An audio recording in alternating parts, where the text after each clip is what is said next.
a double fault at 4 all 40-15 for her, when everything seemed to be going her way, and then after that everything was going your way. Oh my God, I don't even remember that. She had 4 all 40-15. Things weren't going very well. She double faulted? You won that game to 5-4, 6-4, and then... Yeah, so it was all luck. What do you think was the turning point? I don't know if there was a specific turning point. I definitely felt out of sorts on the court. You know, I recently traveled. I think the conditions are different. I played an opponent who got a lot of balls back. So I really, at times, I felt my tennis was awful out there. But I just tried to put that aside and just keep trying to play, and slowly things kind of turned around. So I just tried to stay in there, really. Genie, can you walk us through kind of since the Kuala Lumpur final till, you know, the start of the match? I mean, what was the turnaround like, and did you feel the effects of that, and how did you feel the effects of that? It was very difficult. It's a good problem to have, so I really can't complain about it. But, you know, I had events and shoots and a bunch of things to do here in the few days, and not too much practice and not too much time to rest. It's kind of been a crazy rush, but, you know, that's what happens. So I kind of just want to take an easy day tomorrow and really just rest. The conditions are very, very different. I can breathe here. It's cold here. Like, this feels really cold for me. So, I mean, it's just great to be at this tournament. But yeah, you know, just got to keep grinding. That's what I'm doing. Wait, did you speak to your coach between the first and second set, or? Yes. What was the message? He just kept telling me to move in. Her balls don't have that much pace on them, and the ball bounces up here a little bit more. So he just kept telling me to move in. You know, not necessarily go to the net, but take it early, and that's my game, you know. So I had to try to do that a little bit more. I tried to come to the net a couple times too, and wasn't as successful as I wanted to be, so that was a bit frustrating. You were a lot more successful after that, though. The last 2 sets. Yeah, that's true. So I kept trying to do it. I got past a couple times, but I kept trying to, you know, do the right thing in my mind, and it paid off in the end. So what was that, you know, that little voice in your head telling you that allowed you to fight through this? Because it must have been a real difficult emotional struggle for you, especially early. It was. I felt more emotional than usual. I felt a bit weird and off on the court. You know, one of those days, and it's been a difficult turnaround and a rough couple days. I just said, you know, I love playing tennis. I got to just keep trying. Even if I lose, I want to keep trying and at least go down the right way, you know, playing my game. Luckily, things turned around.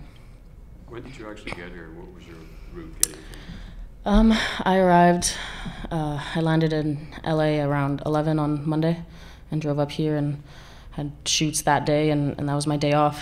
So it's been crazy busy, but, you know, I love it in a way.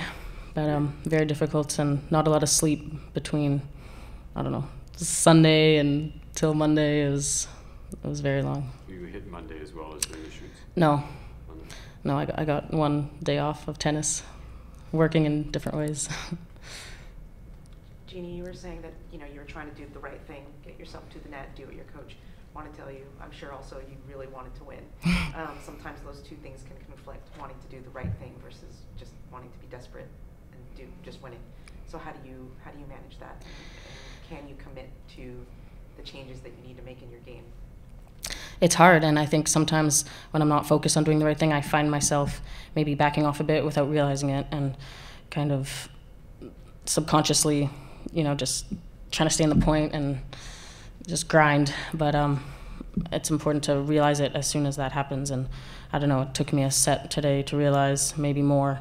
So, you know, I just gotta focus on the tennis, and 1 point at a time. It's cliche, but it's important for me to not think too much about the result, and I really tried to get my focus back after the second set, and I think I managed to. Is your next opponent somebody you know a little bit more about than usual? Yeah, I've played her a couple times. Obviously, I've known her since we were young. We used to train together. So I'm looking forward to it. I haven't played her in a while, so I know she's been playing well recently. She has 2 titles this year already. So looking forward to it. It's going to be fun. Genie, you've played a few of those get the ball back types of players, in the last, and they've given you some trouble. Do you think you were more patient this time, just from the the Doha experience. Do you think that you gave yourself a little more slack to not try to finish things off? Do you remember you were learning as you go along with those players? That's a good point. It's important to be patient, even though I consider myself an aggressive player. When you play a kind of counterpuncher, you still have to be patient with them.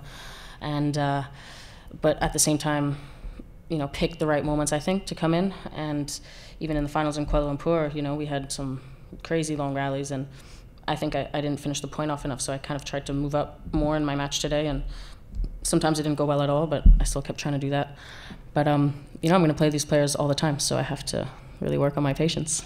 Well, you went some long ones today, some long rallies at really key moments, I thought. Today. Today, yeah. Yeah, just keep trying to fight, you know. I can be consistent too, sometimes. Any other question? What's the most important thing to do well against Sloane?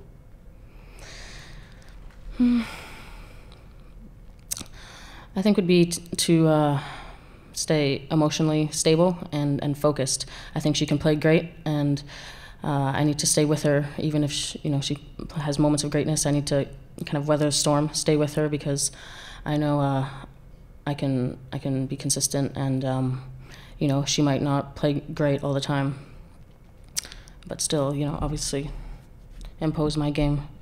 I'm looking forward to it. I'm really excited.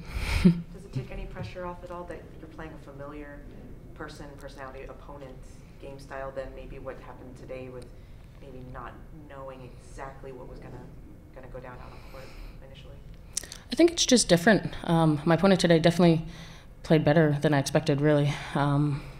Much more consistent, and at the same time, she could be aggressive as well. But looking forward to my next match. Yeah, it helps to know a little bit what to expect, but at the same time, you know, players can always play better or different than you expect, so you kind of always have to expect the unexpected in the WTA. Thank you. Thank you.